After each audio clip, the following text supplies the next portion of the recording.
Buraxılış imtahanında çoxlarının çətin deyib keçdiyi, amma əslində bir təmliklə həll olunan fəhlə məsələsinə baxaq. Məsələdə deyilir, iki fəhlə birlikdə işi 8 saata bitirir. Birinci fəhlə tək başına, ikinci fəhlədən 12 saat tez bitirir.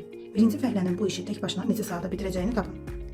Birinci fəhlə məlum deyil, x yazırıq. İkinci fəhlə x plus 12, birlikdə iş isə 8 saat. İşin tamamını bir tam hissə kimi qəbul etsək, fəhlələrin 1 saatda gördüyü işi kəsrlə ifadə edirik. Birinci fəhlə 1 saatda işin x-da 1 hissəsini, ikinci fəhlə 1 saatda işin x plus 12-də 1 hissəsini görür.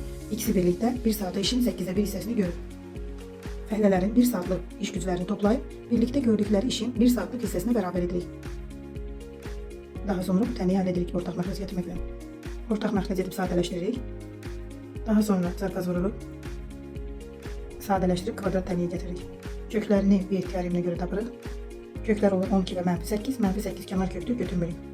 Deməli, birinci fəhlə tək başına bu işi 12 saatda yerinə yetirər.